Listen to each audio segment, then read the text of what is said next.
ಹಳೆಯ ಬಟ್ಟೆಗಳನ್ನು ನೆಲ ಒರೆಸಲು ಬಳಸುತ್ತಿದ್ದೀರಾ? ಈ ಸಮಸ್ಯೆ ತಪ್ಪಿತಲ್ಲ. ನಮಸ್ಕಾರ ಸ್ನೇಹಿತರೆ. ಮನೆಯಲ್ಲಿ ಹಳೆಯ ಬಟ್ಟೆಗಳನ್ನು ನೆಲ ಒರೆಸಲು ಬಳಸೋದರಿಂದ ನಕಾರಾತ್ಮಕ ಶಕ್ತಿ ಹೆಚ್ಚುತ್ತದೆ ಎಂದು ವಾಸ್ತುಶಾಸ್ತ್ರ ಹೇಳುತ್ತದೆ.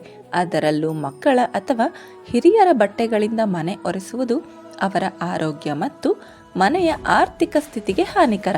ಇದು ಲಕ್ಷ್ಮೀ ದೇವಿಯ ಕೋಪಕ್ಕೆ ಗುರಿಯಾಗುವಂತೆ ಮಾಡುತ್ತದೆ. ಆದ್ದರಿಂದ ಇಂತಹ ಬಟ್ಟೆಗಳನ್ನು ದಾನ ಮಾಡುವುದು ಸೂಕ್ತ. ಸಾಮಾನ್ಯವಾಗಿ ಸಾಕಷ್ಟು ಮನೆಗಳಲ್ಲಿ ಮನೆ ಒರೆಸಲು ಹಳೆಯ ಬಟ್ಟೆಗಳನ್ನು ಬಳಸುತ್ತಾರೆ. ಆದರೆ ಈ ರೀತಿಯ ಅಭ್ಯಾಸ ತಪ್ಪು ಎಂದು ವಾಸ್ತುತಜ್ಞರು ಎಚ್ಚರಿಸುತ್ತಾರೆ.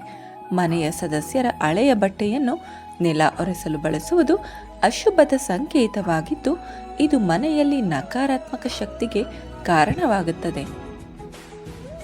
ಮಕ್ಕಳ ಬಟ್ಟೆಗಳು. ನಿಮ್ಮ ಮನೆಯಲ್ಲಿ ಚಿಕ್ಕ ಮಕ್ಕಳಿದ್ದರೆ ಅವರ ಬಟ್ಟೆಗಳು ಬೇಗನೆ ಹಳೆಯದಾಗುತ್ತವೆ ಮತ್ತು ಮಕ್ಕಳು ಬೇಗನೆ ಬೆಳೆಯೋದರಿಂದ ಹೊಸ ಬಟ್ಟೆಗಳನ್ನು ಖರೀದಿಸುವುದು ಅನಿವಾರ್ಯವಾಗಿರುತ್ತದೆ. ಅದರಂತೆ ಹಳೆಯ ಬಟ್ಟೆಗಳನ್ನು ಅನೇಕ ಮನೆಗಳಲ್ಲಿ ಸ್ವಚ್ಛಗೊಳಿಸಲು ಬಳಸಲಾಗುತ್ತದೆ. ಆದಾಗ್ಯೂ ವಾಸ್ತುಶಾಸ್ತ್ರದಲ್ಲಿ ಇದನ್ನು ಅಶುಭ ಎಂದು ಪರಿಗಣಿಸಲಾಗುತ್ತದೆ. ಇದು ನಿಮ್ಮ ಮಗುವಿನ ಆರೋಗ್ಯದ ಮೇಲೆ ನಕಾರಾತ್ಮಕ ಪರಿಣಾಮಗಳನ್ನು ಬೀರಬಹುದು. ವೃದ್ಧರ ಬಟ್ಟೆಗಳು. ಅನೇಕ ಕುಟುಂಬಗಳಲ್ಲಿ ವೃದ್ಧರ ಅಥವಾ ವಯಸ್ಕರ ಹಳೆಯ ಬಟ್ಟೆಗಳನ್ನು ಸ್ವಚ್ಛಗೊಳಿಸಲು ಬಳಸಲಾಗುತ್ತದೆ. ಆದಾಗ್ಯೂ ವಾಸ್ತುಶಾಸ್ತ್ರವು ವೃದ್ಧರ ಅಥವಾ ಸತ್ತ ವ್ಯಕ್ತಿಯ ಬಟ್ಟೆಗಳನ್ನು ನೆಲ ಒರೆಸಲು ಬಳಸುವುದನ್ನು ನಿಷೇಧಿಸುತ್ತದೆ. ಇದು ಸೂಕ್ತವಲ್ಲ. ಮಕ್ಕಳ ಅಥವಾ ಮನೆಯ ಸದಸ್ಯರ ಬಟ್ಟೆಗಳಿಂದ ಮನೆಯ ನೆಲವನ್ನು ಒರೆಸುವುದು ಅಶುಭವೆಂದು ಪರಿಗಣಿಸಲಾಗಿದೆ.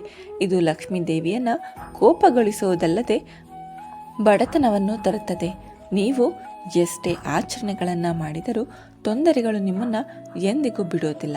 ಆ ವ್ಯಕ್ತಿಯ ಶಕ್ತಿಯು ಈ ಬಟ್ಟೆಗಳಲ್ಲಿ ಉಳಿದಿರೋದರಿಂದ ಅದು ನಕಾರಾತ್ಮಕ ಶಕ್ತಿಯಾಗಿ ಪರಿವರ್ತನೆಗೊಳ್ಳುತ್ತದೆ. ಇದು ವ್ಯಕ್ತಿಗೆ ಹೆಚ್ಚಿನ ಹಾನಿಯನ್ನುಂಟು ಮಾಡುತ್ತದೆ.